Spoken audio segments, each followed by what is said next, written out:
first words I spoke in the original phonograph. A little piece of practical poetry. Mary had a little lamb, its fleece was white as snow, and everywhere that Mary went, the lamb was sure to go. Hello, everyone, and welcome to A Better Life, The Collectors. This is as one of my newer podcasts, and I hope you've already seen the first podcast, which was Jack Stanley, the first of a series of podcasts we're going to do about antique phonographs. Our first one was on Edison. Now, prior to starting this podcast, the collector's version of A Better Life, I did antique phonograph related podcasts for my regular podcast, A Better Life New York. I am going to repackage some of those and put them on this site. This is the intro for those podcasts. I hope you'll like and subscribe.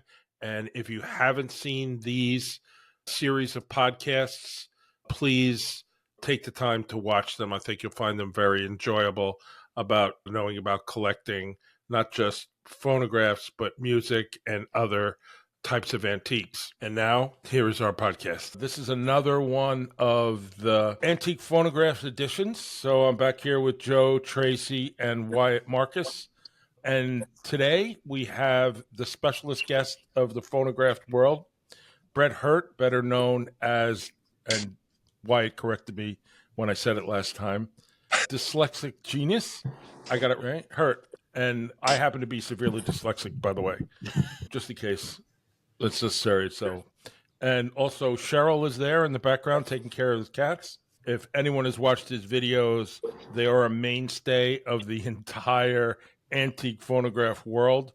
There isn't anything you run into a problem that you can't find a phonograph video on, whether it's cleaning, whether it's oiling, whether it's refinishing, whether it's chemicals, whether it's a spring, whether it's all the things that I have no idea how to do even when I watch the videos, but he does a great job doing it. And he's just had his 2000th video, if you can imagine, on YouTube, which is quite an accomplishment for anyone. So welcome, Brett.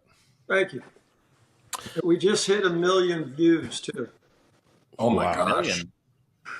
Nice. That's where it's at, so to speak. Last week, I don't know, Wednesday or so, we hit 1 million views. Congratulations. Yeah. That's a lot. That's a lot for a small niche community. I think I account for 100,000 of those. Yeah, I've watched some of them again and again. We liked your one video, if I may, about the alligatoring. Oh. I think you were doing the a wooden horn. Yeah. And that was, I probably watched that 5 or 6 times. So we've actually applied that process to a couple of our machines, and it worked just like you said it would. Taking off the alligatoring? Yeah. Yes. Smoothing it out. Yeah, every situation's different. I have a stand-up Victrola. I look at it all the time, and I'm afraid that I'm going to ruin it if I touch it, and it's too big and heavy to take anywhere. But maybe I'll think about it. All these other experts here, I'm just a moderator. Brett, maybe you can give us a little idea how you got into this?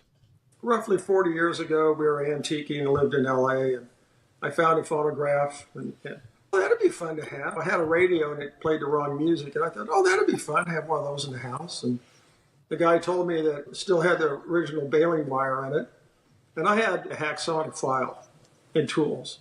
So I got the thing home, and it didn't run, so I thought, well, maybe I can fix this. I started taking it apart and got the springs in backwards and fixed all that up. And lo and behold, it was missing a governor weight and a spring, and they wired it together, the governor together to run.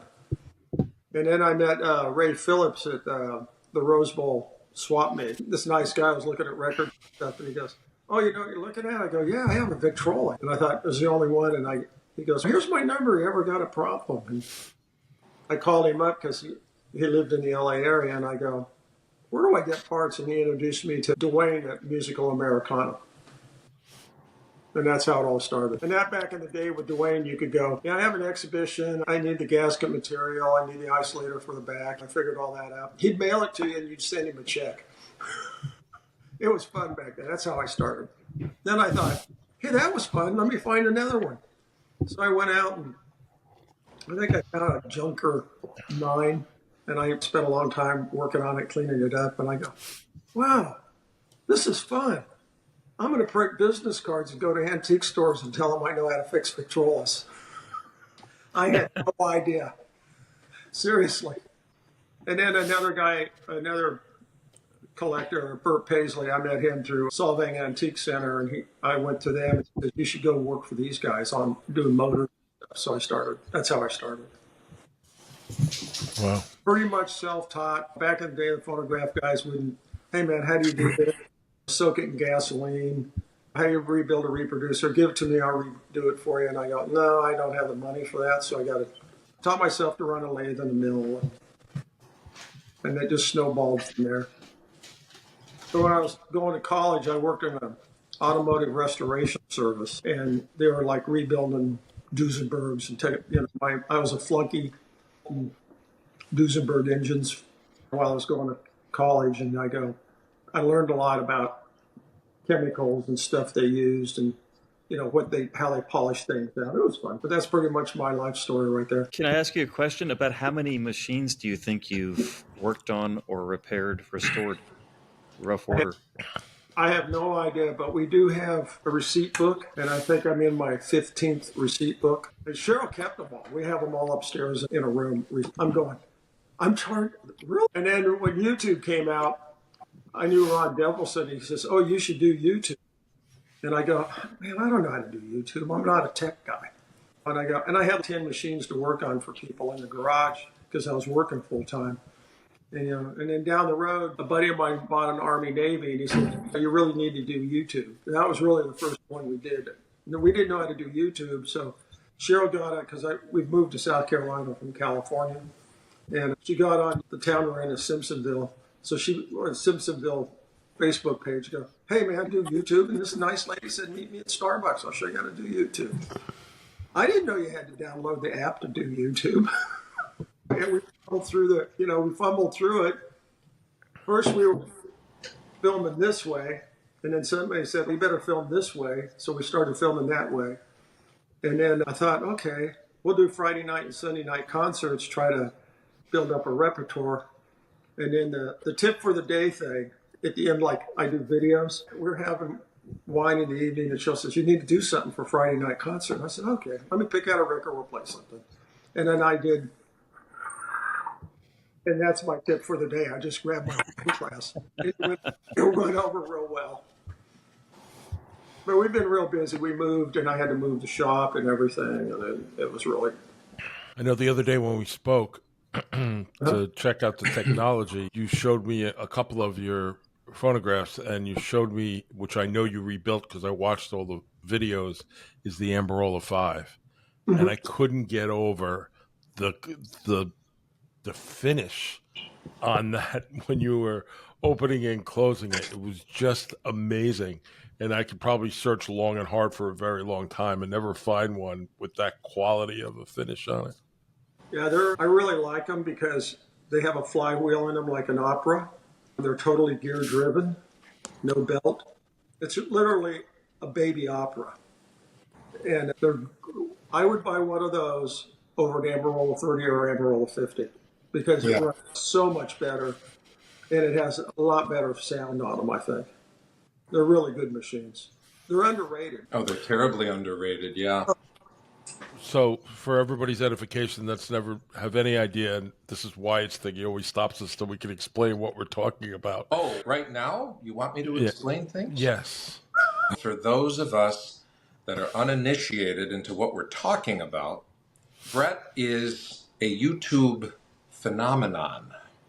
Absolutely. And what I love about Brett's videos is I have a small phonograph business too. If someone asks me, how do I do this? How do I do that? I'm like, go to YouTube. There's this guy and he'll show you how to do it. And what I love, you've got 2,000 videos covering a lot of different subjects.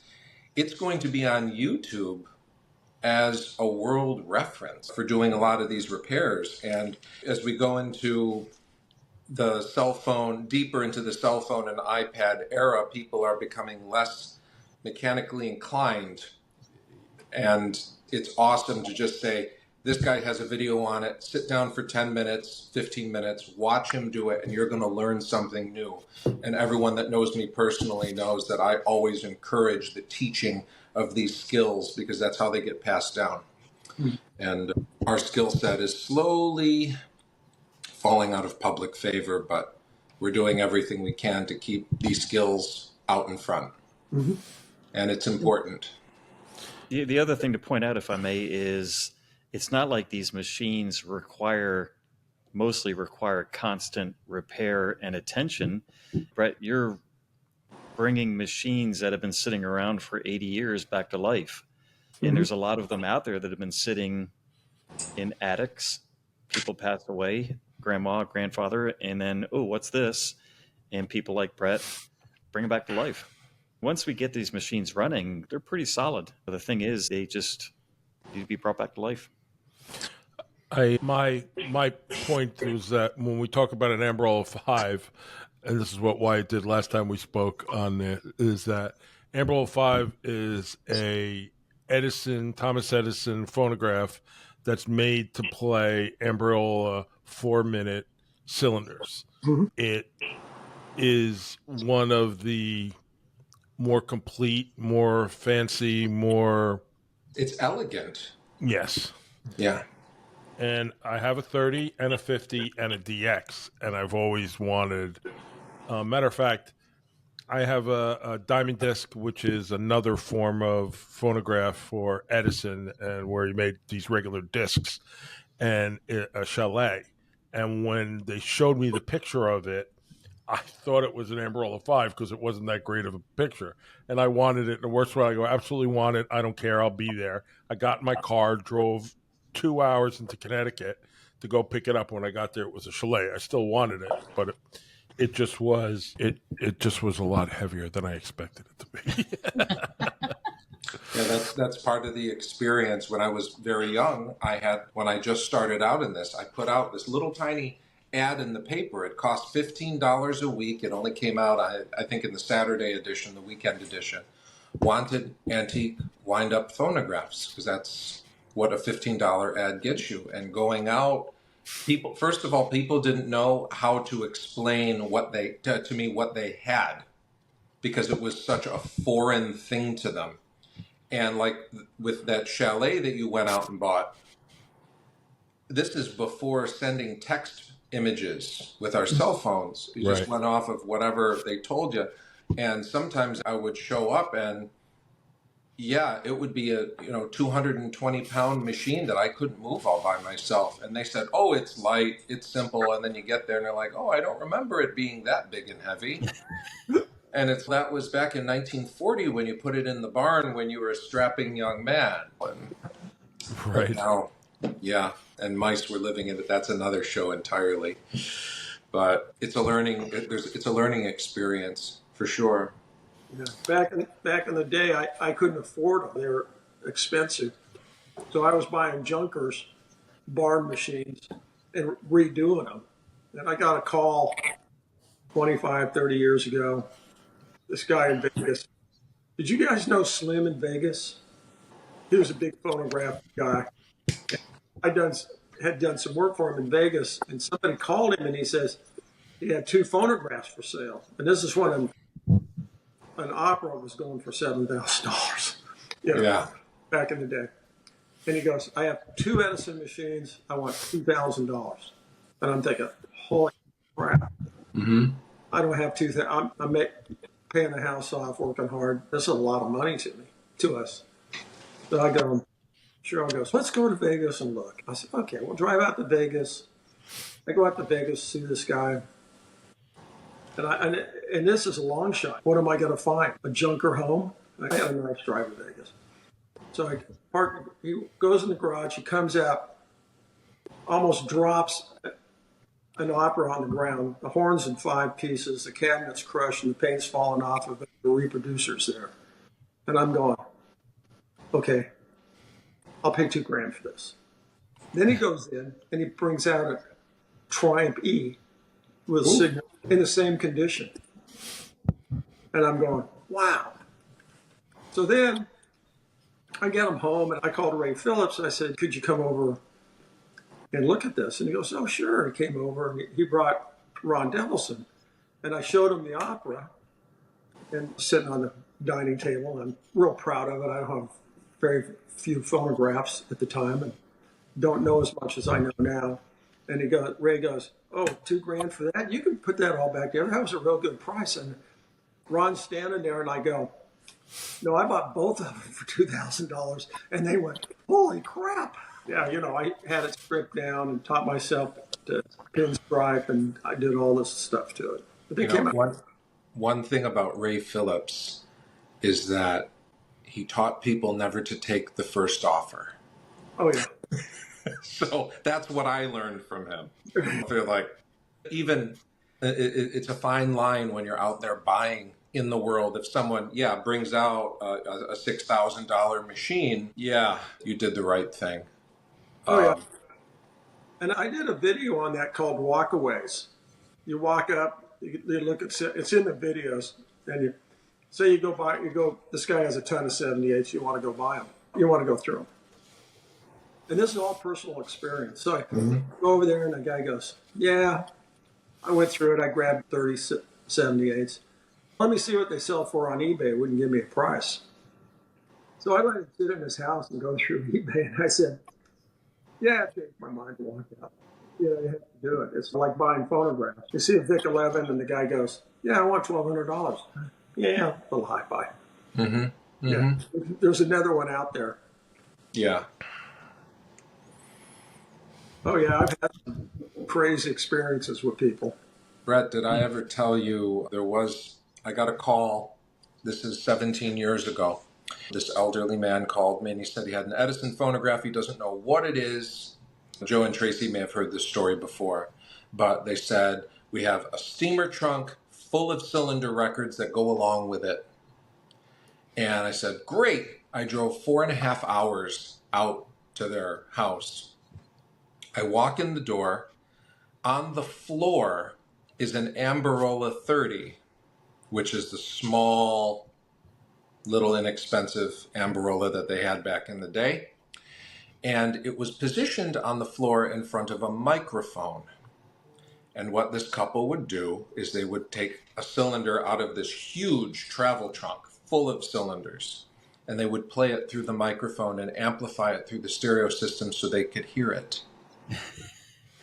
And I'm looking at this, a little crestfallen. I drove 4 hours.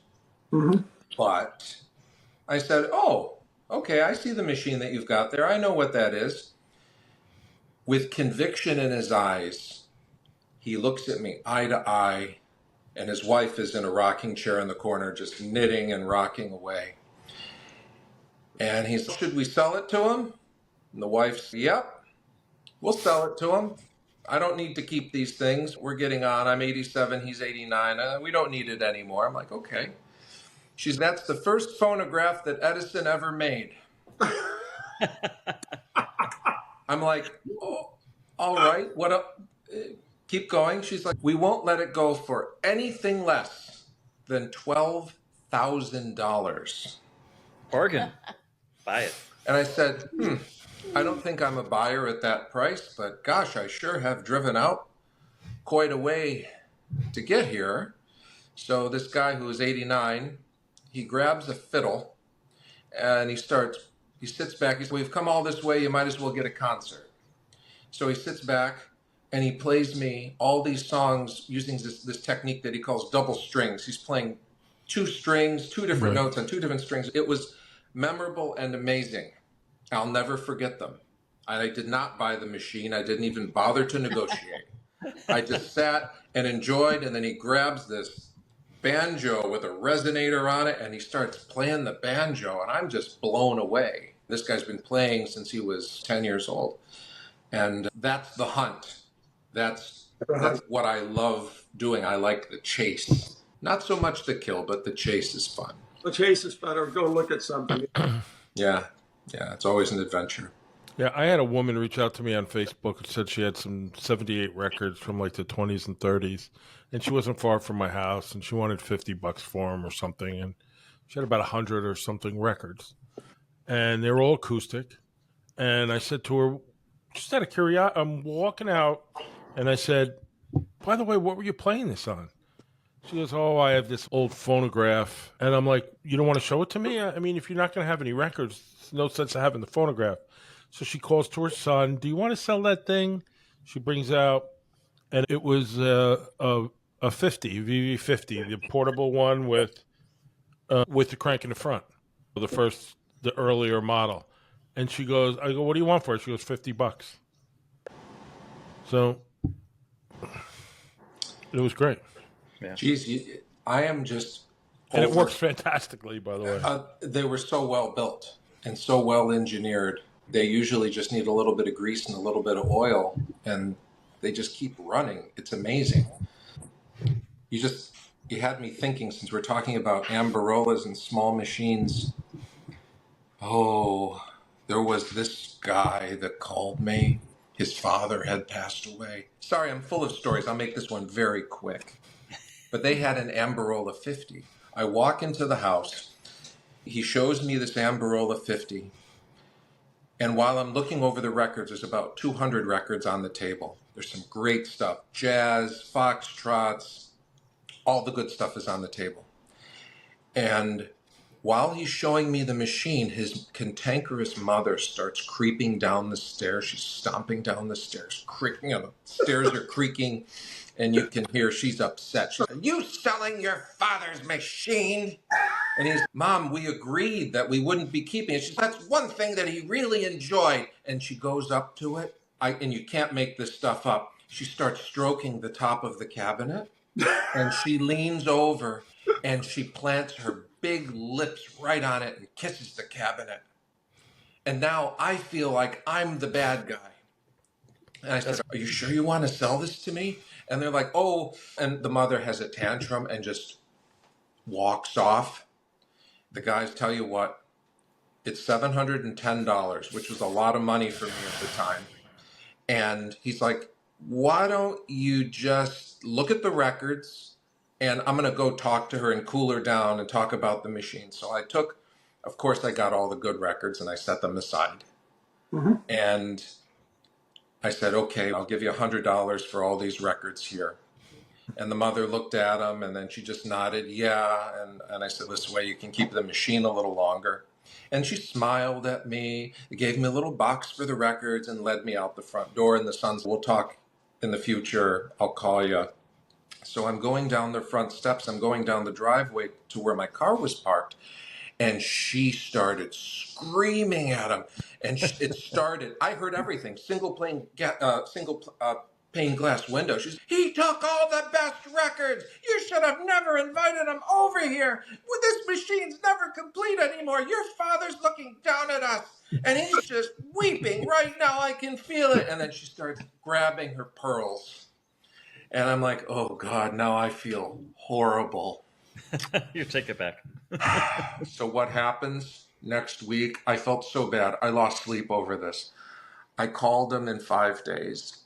I said, "Hi, does your mother still want to sell the machine?" "Yeah." "So what happened?" I went back and I paid $710 to her for the machine with the remaining records. And that's the story. My best story, and I've told very many people about this, was an antique store in Inglewood. And I'm in there. And I know that store in North Jersey, in Inglewood. The Emerald 30? No, I know that store. You were in an antique store in and the guy wants $1,000 for everything. Yeah. So I go in there, and they have an Ambarola 30 apart. Okay, and I've probably been playing with phonographs over a year. And I look at this thing, man, it's an Ambarola 30. God, this is great. So and it's one of my little business cards and having fun. And mostly the hunt like Wyatt. But the husband's gone. The lady's gone. The husband's here. And I go, "Hey, how much you want for all those parts?" He goes, $100. Okay. Everything's there. I go home. I'm excited. I rebuild this whole thing, put it all back together. I make it run, do everything I think I know what to do.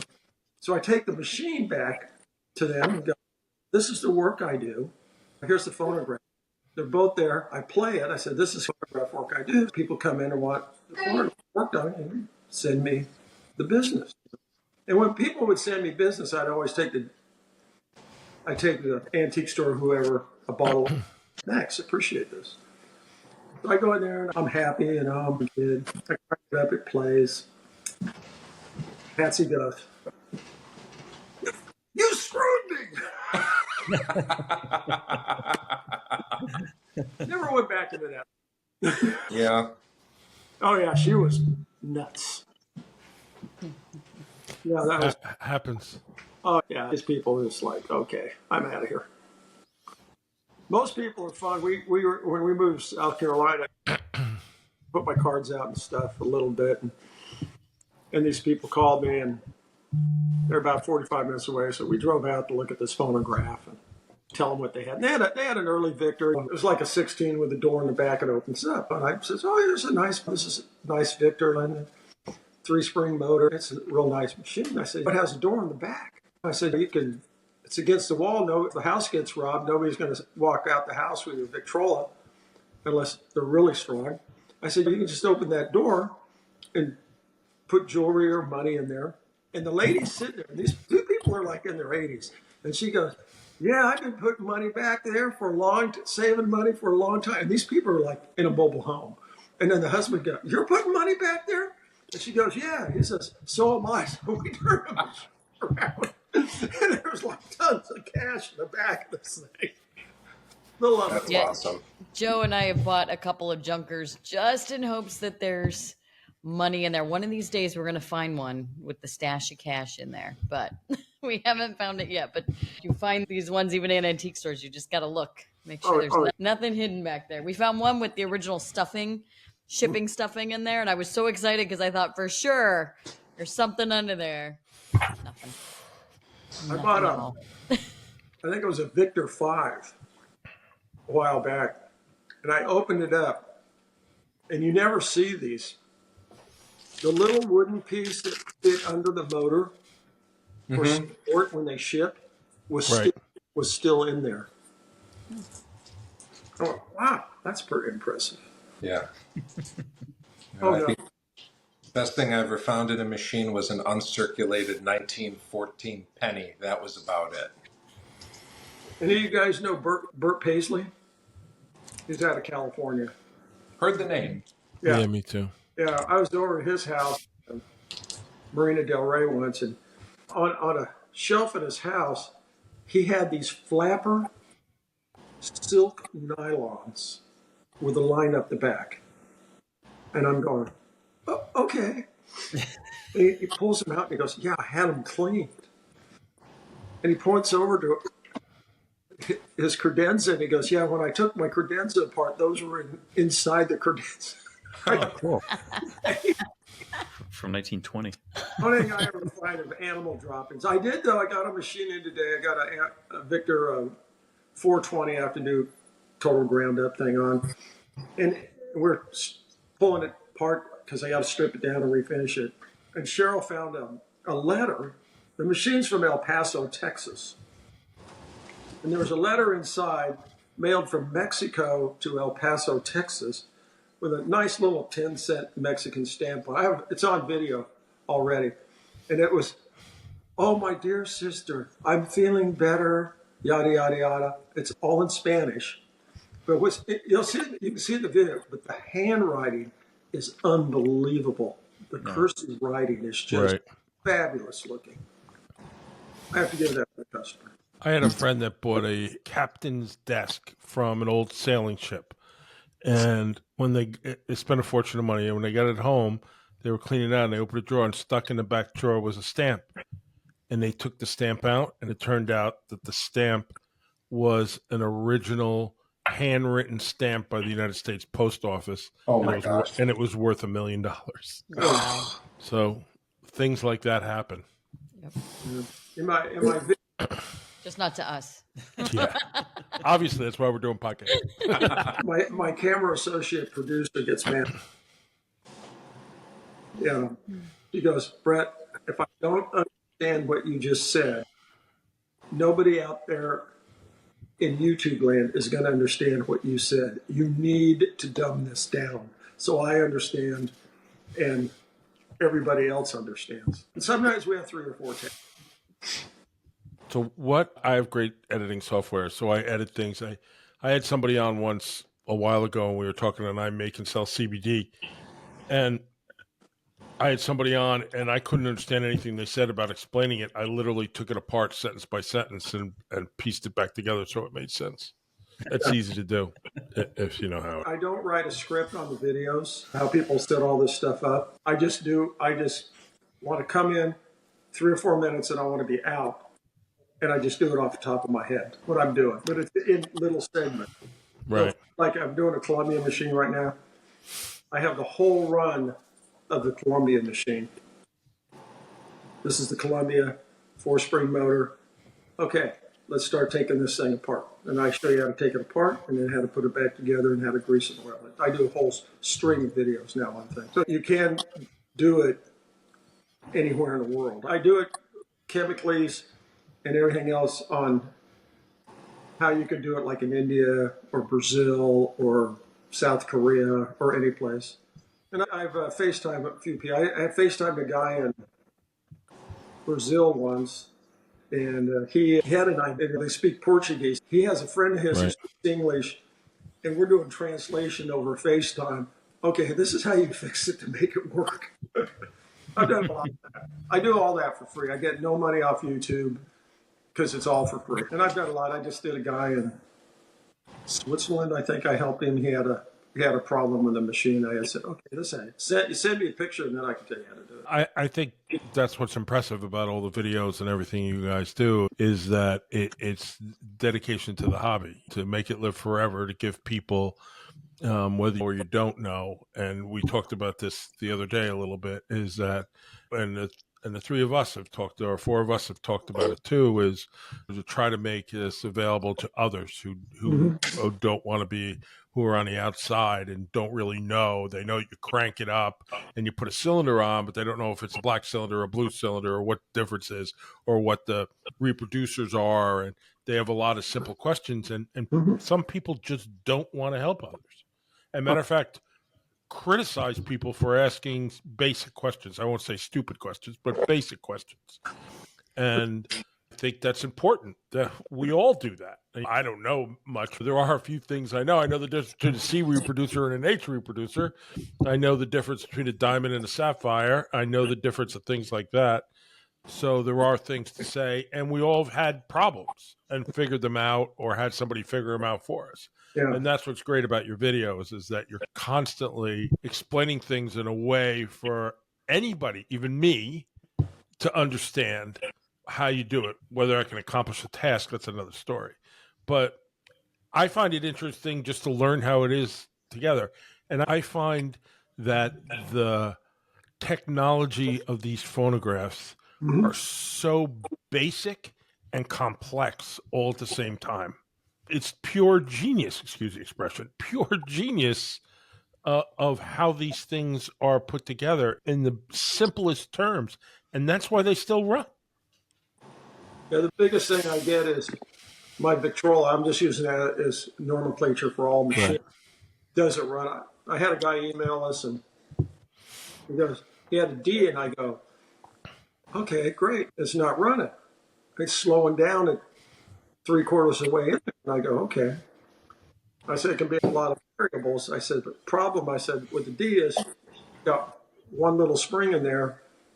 And the guy goes, oh, the guy I bought it from said they put a new spring in. And I'm thinking, yeah. I go, why don't you crank it all the way up until the crank gets really tight? And I get an email back, wow, this thing plays. I go, yeah, I know it plays. Yeah, I got those little single spring motors. You got to, especially like on Victor's, you got to crank them up. But that's the biggest thing I get is the OCD. I bought it from this guy, and he told me to crank it 15 times.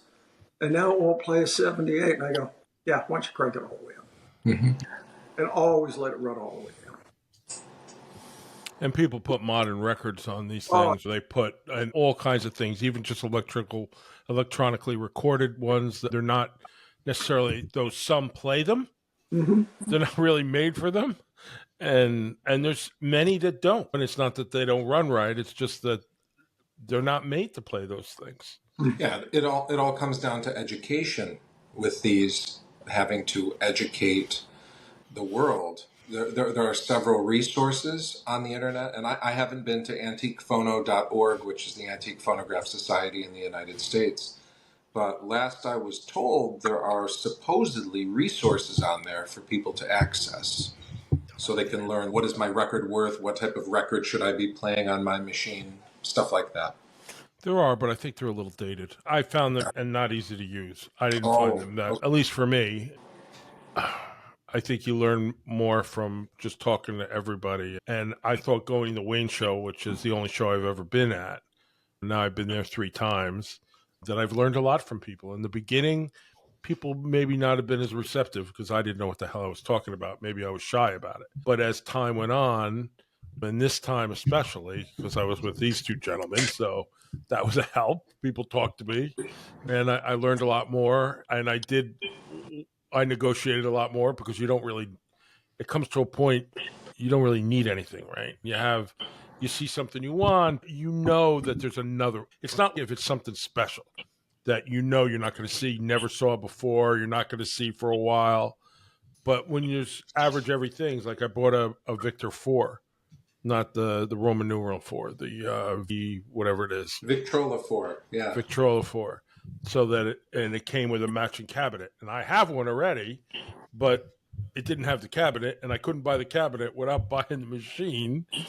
So I dragged my feet and dragged my feet and dragged my feet, and I ended up got it for half of what he had offered to me when I was there. So, Oh, that was at the Wayne Show. That's right. At the Wayne Show, and that's why now I have one in my office and one in my house. But good. Can't have too many.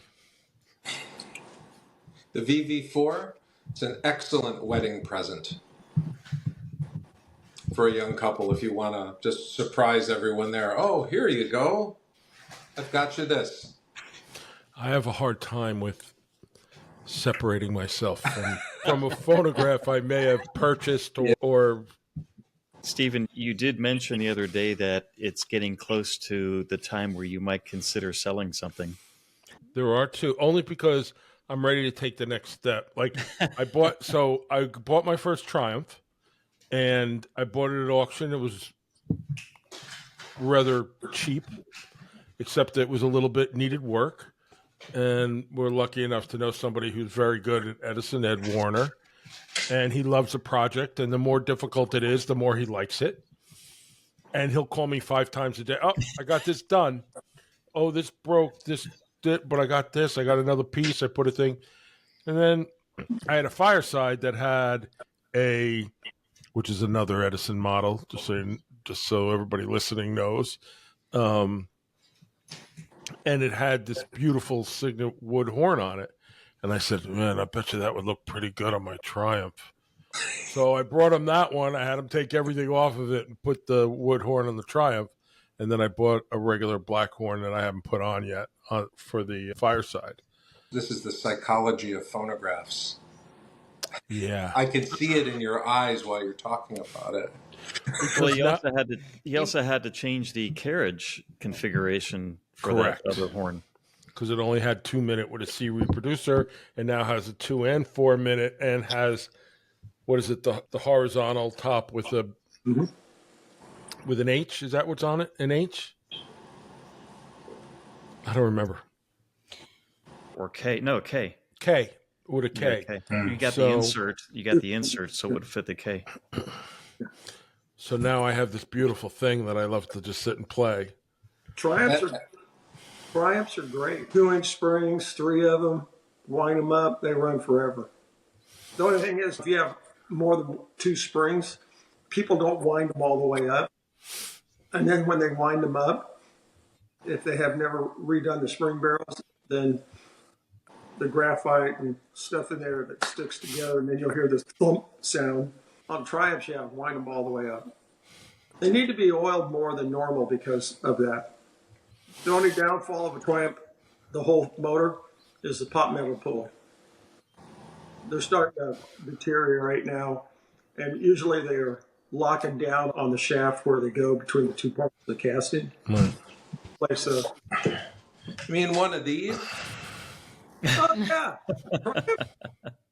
Just Is happen to that have the- one with you, huh? Why? lower I pulley? happen to be at thephonographshop.com. I am their guest today. I just happened to have spied this when I came in. What'd you say? I'm sorry? You're at Brian's? I'm at Brian's. Tell Brian we all say hi. Hi, Well, Brian. he's out in the shop making springs right now. I would be out there cutting steel with him and winding him up, but I saw this little pulley sitting on his table here, so I figured I'd grab it. So make sure he knows he's next on the agenda, okay? What? Oh, sure. My microphone's here. I'll be right back. You guys talk. Okay. Okay, now we can talk about Brett now that he's gone. Okay, Cheryl so shut it down. the thing is, so I'm spending the night at Brett's house, okay? Right. I get up in Brian's the guest room. What'd you say? Brett's or Brian's? Brett. Oh, okay. Yeah. So I'm there in the guest room, and then the next morning I wake up, I look on the wall, and there's this full color photo on the wall of him in a karate robe costume. It's called a gi. It's called a gi. A gi. And he is in the air doing a flying kick. What did I do? And I'm like, what in...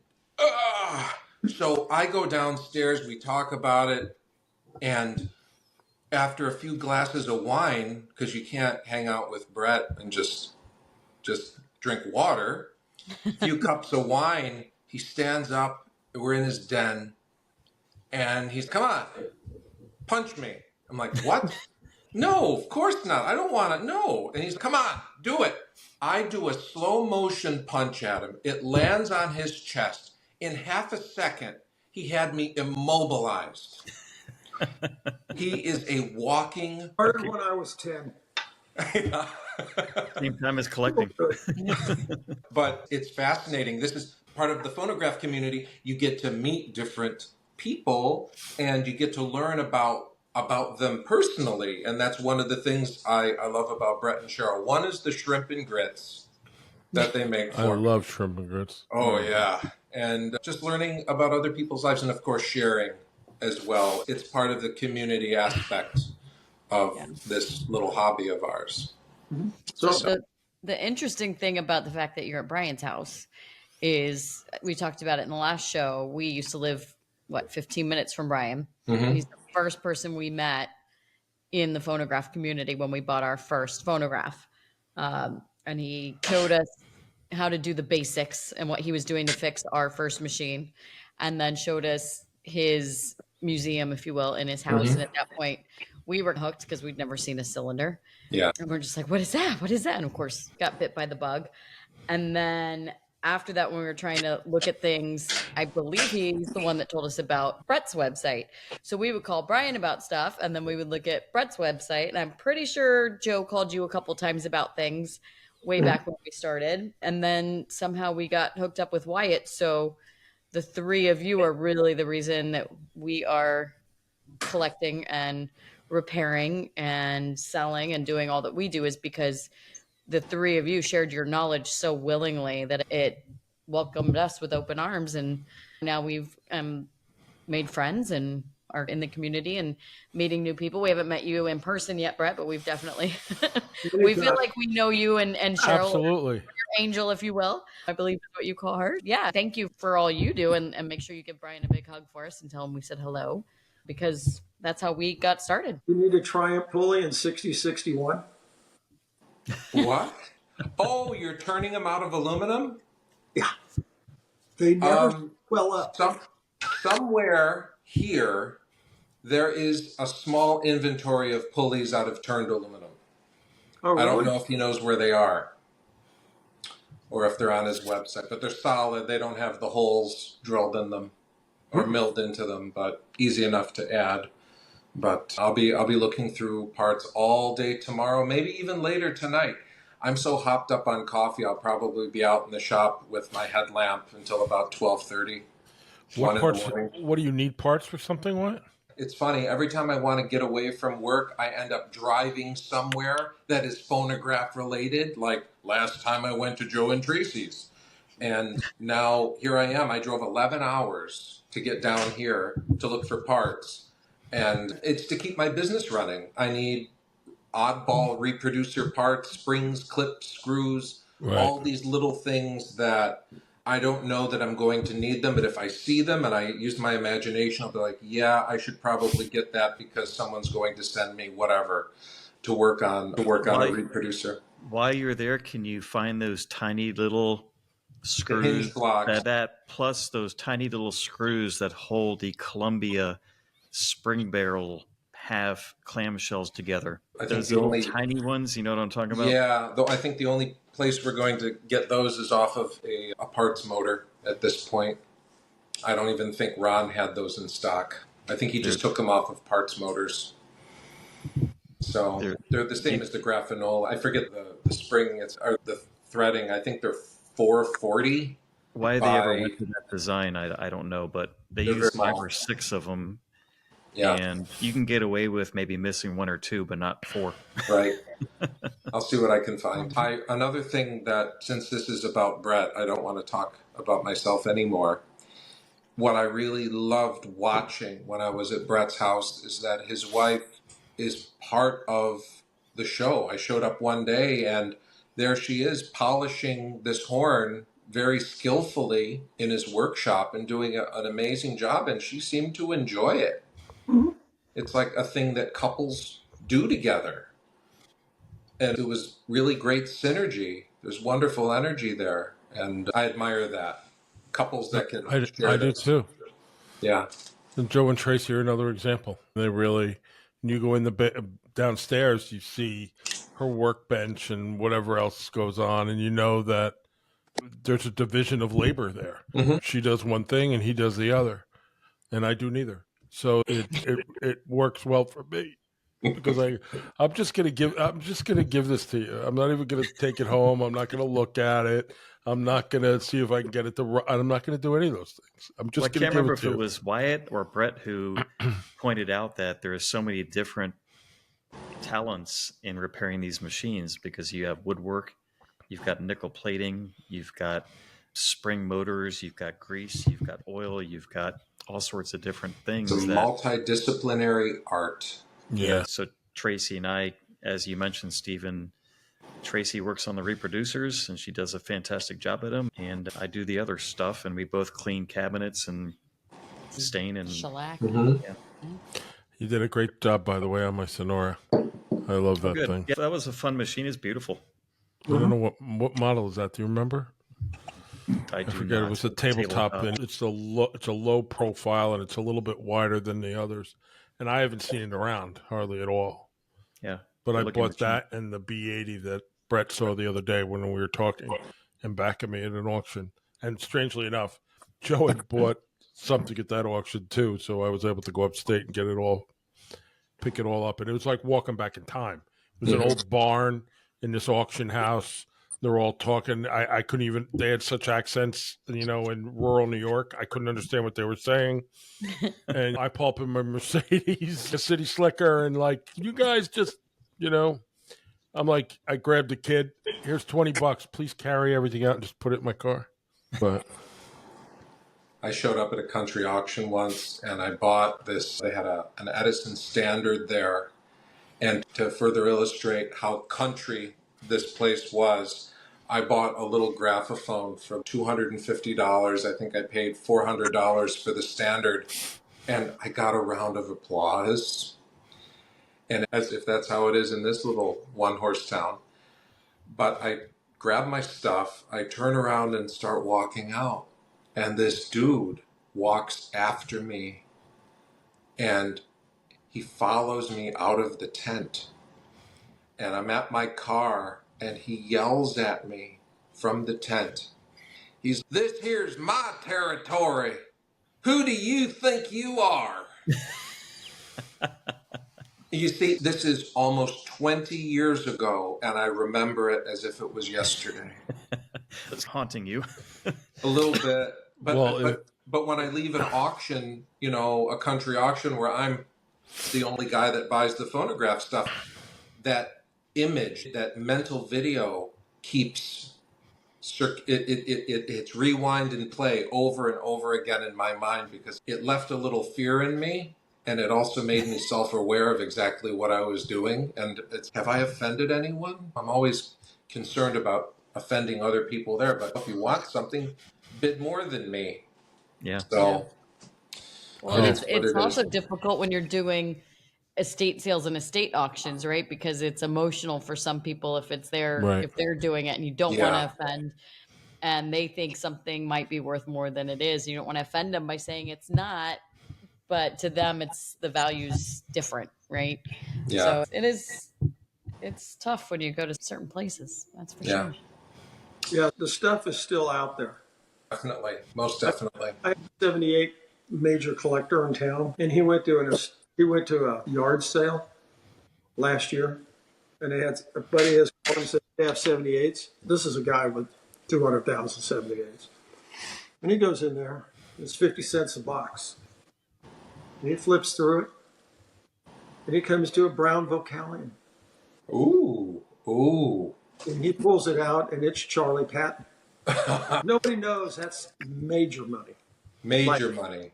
like 10 grand. Yeah. Is it our job to educate the seller and say, oh, yeah, by the way, I just pulled an Edison disc out of your collection worth $800. Tell you what, to be fair to you, why don't I give you $775? You know, and I've had to deal with it. I guess it's an education and how to deal with people when you're the buyer and they're the seller. It was my great grandfather's. I have to say, breathe in, breathe out. Okay. I deal in dollars. I don't deal in sentiment Yeah, and emotion, and just trying to get a price out of someone. One of my tricks that was taught to me almost 20 years ago as well. Everything's 20 years ago. I guess I've been in this a while. Was when someone has something that you would like to purchase, you say, how much is it? And what we usually get, I know everyone else here may have experienced this, the seller says, I don't know. And this is a very dangerous spot, because if I know that after I fix a machine up, it could be $1,500, I obviously want to get it for 500 or less. And I said, whatever price I give you isn't going to matter if you don't have an expectation in your head. Why don't we start here? You have a number in your head that will satisfy you. If I say $2, you're going to say no immediately. So why don't you give me the price that is going to satisfy you, and we'll start there. And that about 90% of the time works. And most of the time, it's a price that's way below what I'm willing to pay. And I'll have to boost it up a little bit, because if they find the crank to the machine, if the crank's missing, or if they find the record collection that originally came with it, I want them to be comfortable knowing that they can call me when they find that and not feel like they got screwed on their family's antique. There's a very fine line when you're the buyer. But yeah, at the same time, if I found a Charlie Patton 78, I might, hey, they called the price 50 cents a box. That's what it's worth to them. They stated that, but obviously every situation is different. Right now is a great time buying phonographs because It really is. the prices have just cratered. Yeah. This used to be $1,200, and spent that back in the day.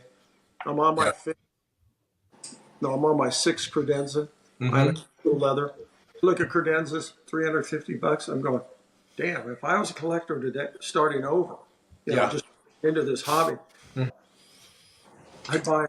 You could get really good deals on these. Research, call people, or ask questions online about what do you think this is. It's like eBay. People call us or mostly email us. What's this worth? I'm going to put it on eBay. I go, you can put it on eBay for $20,000 and it's going to sit there forever. Yeah. You can sell it for $30. What you do is you go to eBay and you go, let's say you look at a Vic 11. I go to eBay and then there's that little thing up there at the top and you go, what have they sold for? And how many haven't sold at this price? And you go, oh, so this thing's really worth $200. There's this technique when I used to sell Volkswagens, I call it the snake. Mhm. So you say, Mr. Smith, this Victrola 11 that you have, I know you're asking, $250 for it, but on average they sell for about $100. That, I mean, wouldn't you agree that's a good price? That's the snake. They see you nodding We'll learn and that in one. their head, and you ask open-ended questions. Tell you what, Mr. Smith, how do you feel about selling it to me for $100? Because then they have to sit and think in words in their head instead of, will you take 100? No, because no is easy to say. There's another thing, salesmanship of the talking machine. Horse trading. It's what it is. Yeah, that's horse But trading. I love it. I So love every aspect of this. I do something different. I routinely end up with people whose family member love this, whether it's a husband, whether it's a father, Yeah. whatever. I go on and on about how I'm a collector, not a dealer, and I'm going to treasure it like they treasured it, and it means a lot to me. And they feel that this treasured phonograph that was a part of their family is going to be in a great home Mm-hmm. with someone who's going to treasure it. And then I always walk away with it. See, I have friends that go in, they're choir boys, I call them, and they're major collectors, but they go in and say, oh, I've never seen anything like that before. Oh, I wish I could afford it. It would look good, so good in my collection. Next to my VV50 and my Victor 1, it would be so perfect there. And oh, I don't know if I have the money. And I could see you really want it. Oh gosh, you can have it for $200 or whatever. For some people, I've seen it all. I have seen it all. Oh, some of these stories. I'll tell you a story. I bought my Beethoven Yeah. Sonic. I have both versions, the Schubert and the Beethoven. Mm-hmm. And I love the Beethoven. It holds a gazillion records. Yeah. Yeah. So I drive to Alabama to pick this thing up. My buddy Howard wanted to go. Cheryl came. We all drove down in his pickup truck, and I got there. And I paid $350 for the Beethoven. Yep. He had two worker guys because they were getting rid of grandma's stuff. So I paid him $20 to throw that massive 300-pound thing in the bag. And then he had some other parts. And he had the elbows to a Victor horn outside horn machine, the elbow. And I looked down at him, and Ron Sitko's old elbows he had done have two little pins sticking out.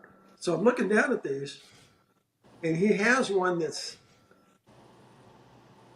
not the nickels off of it. It was brass, and I thought, oh, this is nice. I'll just buff that out, and I'll re-nickel it. And the guy goes, so I set him down, and he goes, what do you give me? I give you $50. That's a fair price for it. Yeah. And he goes, hey, you're trying to screw me. Hey. He talks to the wife, and this guy just starts going off.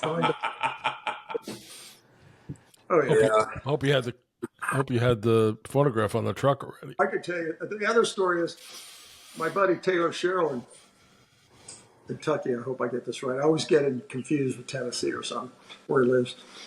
He texts me, and he goes, Brett, an Amarillo 1A in your neighborhood. So I call this guy. I get on Facebook Marketplace, $700. And I go, okay. Hey, man, I'll pick it up right now at 7 o'clock at night. Let's go. I'll get back to you. I said, okay. The guy goes dark. And this guy's a wackadoodle. And he goes dark. And I say, so when can I pick this up? And they do go dark on you. So he goes, he's an estate salesman. So he's in Anderson, which is like a little over an hour away. And the lady's house is in a gated community. And I go, okay, I'll meet you there. I'll put in nav, drive down, I'll pick this thing up. Here's your money, cash, let's go. So I get there, the electric gate's open. So I pull in, and there's a parking lot across from this house by the pool area. So I parked there, and Cheryl texted and said, yeah, we're here in front of the house by the pool. The gate was open. This guy pulls up the side of my car. So I'm parked here, and he pulls in like this. He rolls down the window, and this guy is screaming at me. It's coming out of his mouth. And I'm thinking, okay. I'm taking a beating from this guy, but you gave me a price $700 on an A1. I'm going to take it. It has both reproducers. So we're climbing the stairs. It's upstairs. My poor angel had to help me do this. So we climb upstairs, and the guy's screaming at me. And the old lady who's selling off the estate of the house tells this guy, calm down. I go, okay. Cheryl goes, so what are we going to do? I says, well, okay, I got a plastic bag. We'll pull all the cylinders out of the machine, put them in a plastic trash bag. That's the easy way to carry them. And I'll pull the motor. So I pulled the motor, took it back to the car, got the cylinders out, and I started to roll it to the staircase. It wouldn't help us. Oh, I have a bad back. You can't roll it. So we had to pick this thing up, and Cheryl's not that strong. So I rolled it, and we did the ass bump down these staircases, right? And I got it to the down, and the guy's still screaming, spit's coming out of his mouth. And I got to go from the bottom of the staircase to the front door. I just pushed it on hard floors, and the guy's screaming at me. What happened was he had a jukebox, and he wanted a jukebox was like $3,000. And then when I checked the price, the jukebox was probably worth $500. He had his prices flipped. Oh. And it was fun. But my it was great help, helping me get it down, and we got it into the Prius and drove home. But sometimes you have to take the screaming to get what you need. And it was crazy. The guy, spit coming out of his mouth. I'm walking up the staircase, and he's just going, I'm going, okay, Brett, be calm. Don't yell at anybody. I'm not really a yeller guy, scream, but we got it out the door. Tracy and I must be doing something wrong. Nobody has screamed at us. Not yet. The first and only one that ever screamed at me. Maybe we're paying too much money, that's why. And then Cheryl was going to go, he sells on Facebook Marketplace. I'm going to give him a bad review. Before we got in the car and drove out, he blocked. I saw another Sonora tabletop in Facebook Marketplace, and the guy couldn't sell it or whatever he said. So I said, no, I'll definitely take it, but you got to ship it to me. It was up in someplace up by the Adirondacks. And I said, ship it to me. And he's, I want to find a cheapest way to ship it. And I said, he goes, I think I could do it for $25. I said, I'll give you $50. I don't, just pack it up, extra, buy whatever, do it the easiest way. I don't care. Just make sure it gets packed. So the guy goes dark. So I'm writing him, and I'm like, I guess you're not going to sell it to me. And I'm being polite, but a little stern. Then I found out the guy passed away before he sold it. And I felt horrible because I was really not nasty, but Yeah. That's a legit excuse. yeah, it was pretty legit. And I ended up getting the one I really anyway, which is I like better than the one he had for sale. You always have to be nice when you go into. There are some a-holes like this guy screaming at us, but most of the time I try to be just like real nice and real friendly. Yeah. You know, it's like on the phonograph forums. You get on the forums and there's people in there that just, yeah. I'm always going, you got to love what you do. You got to love what you buy. Enjoy what you want to have as a phonograph and be nice to people. And somebody will go in there, let's say buy a Vic 11, and they'll strip it all down. They'll refinish it. But they're stripping it down and refinishing it to what they like. And then you get people that go, that wasn't all original. Made 1 million Vic 11s. 900 and some thousand, probably over 1 million. People don't realize it. Like you were saying, that's Wyatt was saying, that's the only Edison they ever made. Oh, yeah. On an Amber 30. They made millions of these things. And it's just like when I'm on a forum and somebody does a restoration or something or does some work, I go, oh man, you did a great job. Because you can always learn from everybody. I'm still learning. Oh, there was this one Edison that I did not buy, but I had to restore it for somebody, actually unrestore it. It was owned by a doctor who did all of his own restoration work. And he stripped the cabinet of all of its finish, and then he put on a really thick coat of urethane. It looked like a bar top. It looked almost plastic. Mm-hmm. And if that wasn't bad enough, on the inside of the cabinet, the entire inside was also brushed with this thick layer of urethane. And so that it would float in the ocean, because that's the only reason why I think he did this. He took silicone caulk and no, this is not, I'm not making this up. On the inside of the cabinet, he put caulk down all of the seams between the boards so that it was completely watertight. Did he And live on a houseboat? Swimming pool. no, all of his machines. He had about 75 machines. They were all restored like this.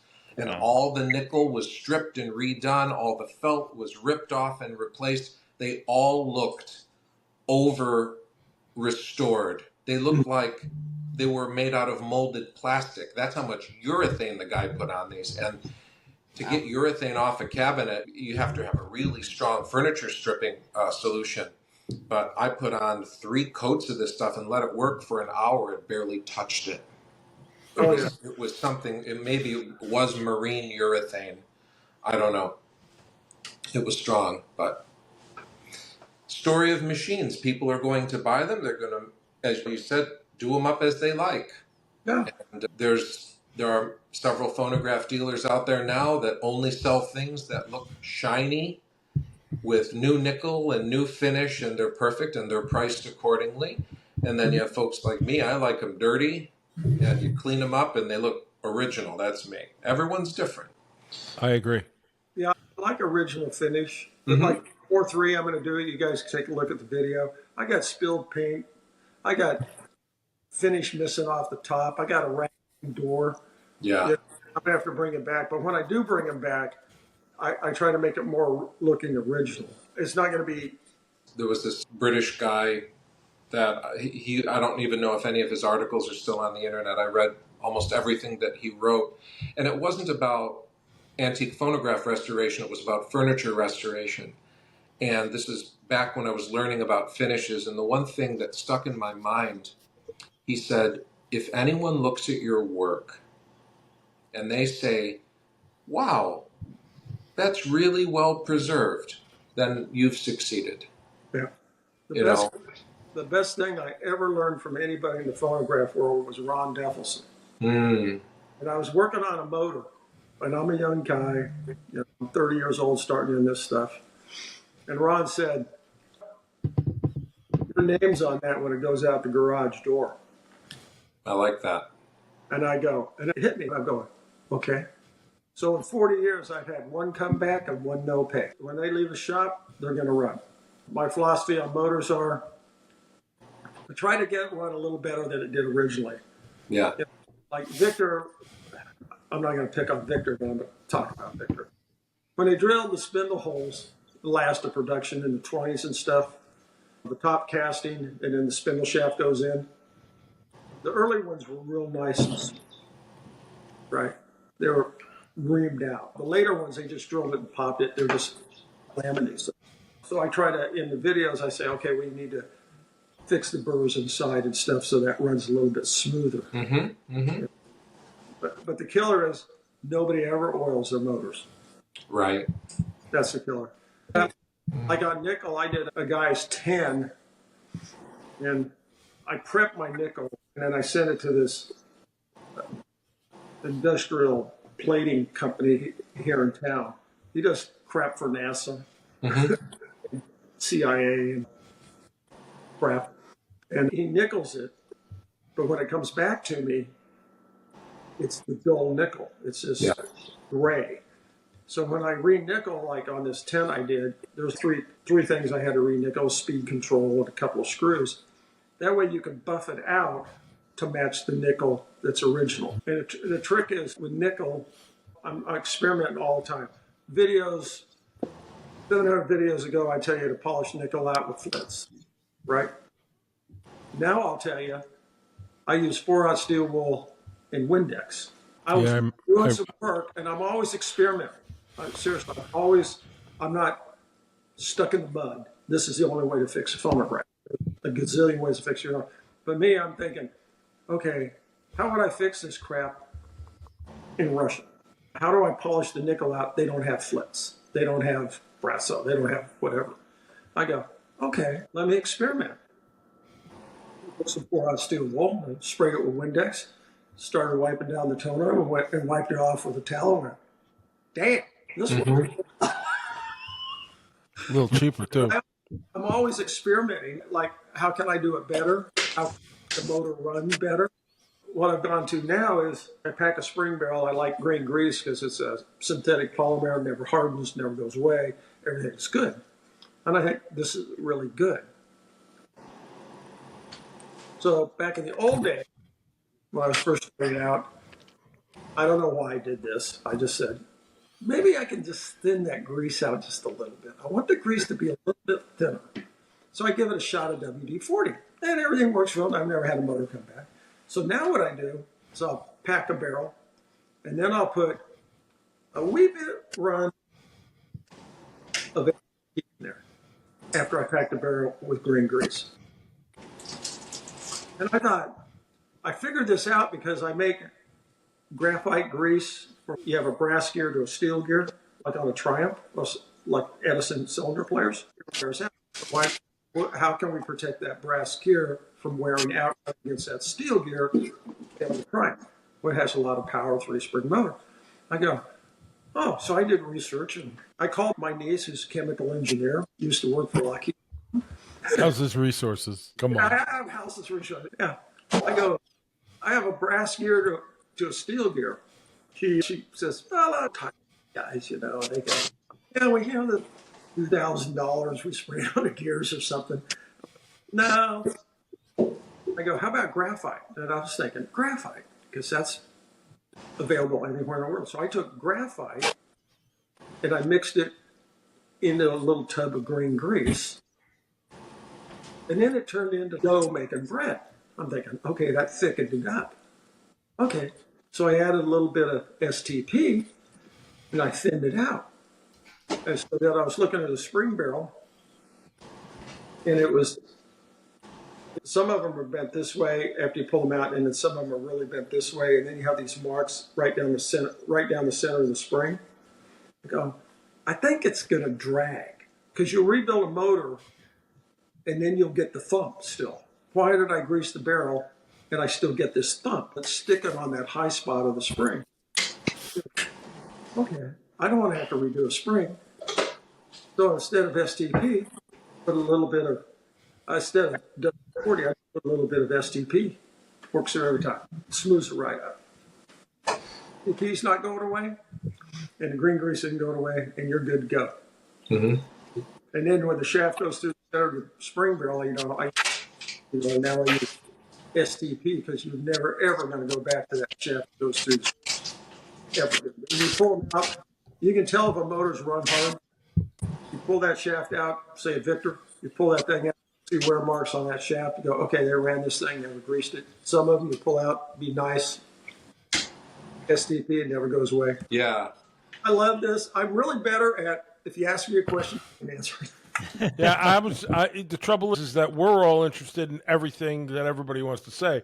I'm not quite sure my listeners are, but that's, I don't really care. Part of it is I have my original listeners, and who all seem to have loved when we spoke last time. And then there's a lot of phonograph people that listen. I got emails from New Zealand. Wow. And people that knew Wyatt, a guy in New Zealand or whatever, and I get them all over. It's two things going on here. I did buy a new toy. You did? What is it? Nickel-plated Triumph. I will not show any jealousy whatsoever. There's a video on it when he got it. It was a birthday present, right? And it is it's mahogany with... Mahogany with nickel is just amazing. With nickel-plated, and it is glorious. Yeah. It's like the Super Bowl trophy. Yeah. You know what I mean? All of those plated ones, they came with a little ID tag, the signature tag with the umbrella-style Thomas Edison signature, and that's what makes it very special. I'll say one thing about buying phonographs before we all disappear, because if you're collecting phonographs, sometimes money gets in the way, like the nickel-plated Triumph. But luckily, we had the money to buy that. Yeah. If you're starting out, find out what phonographs they made. Poor people, middle-class people, And then they made the Bezos stuff, which was custom from the factory. Yeah. They built crap. Like in 1917, you could spend $45 to $1,750 for a Victor phonograph.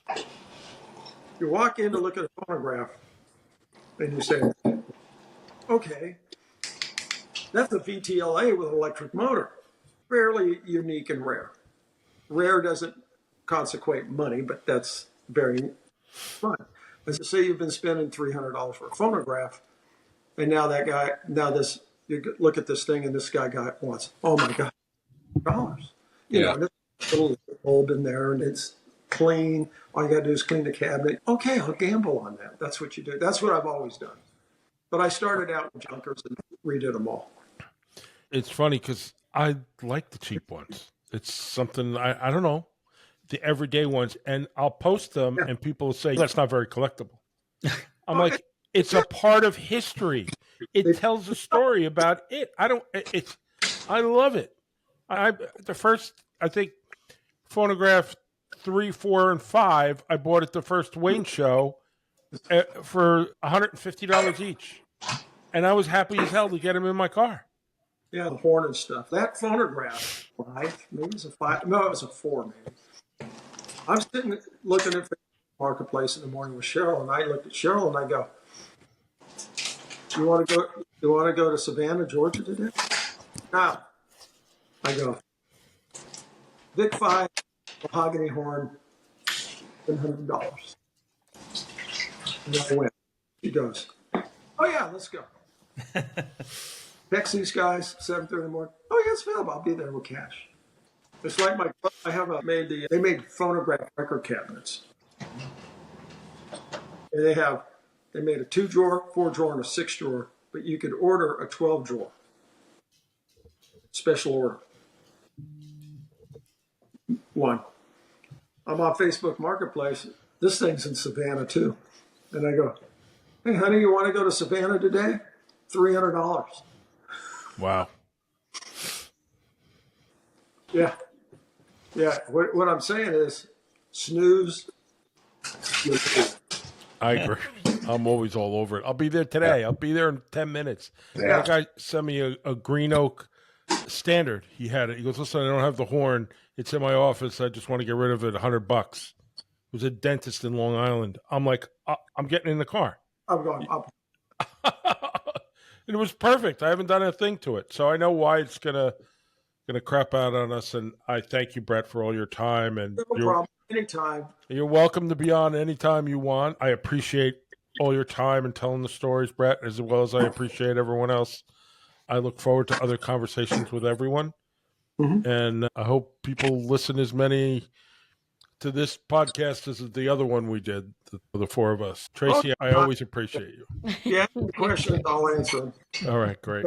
Yeah, anybody want to put your contact info on it, or you want to flex? I did it again. It's because I have. To me, it's hurt@gmail.com. You want to know about fixing phonographs? It's on YouTube. It's Dyslexic Genius Hurt. All right. Thank you, everyone. And everybody, thank you for listening. I appreciate all of you. And I am so addicted to this hobby. I'm like in withdrawal every day. I up to y'all, and that's my tip for the day. Good night, everybody. Thank you all. Take care. Bye. The first words I spoke in the original phonograph. A little piece of practical poetry. Mary had a little lamb, its fleece was white as snow, and everywhere that Mary went, the lamb was sure to go.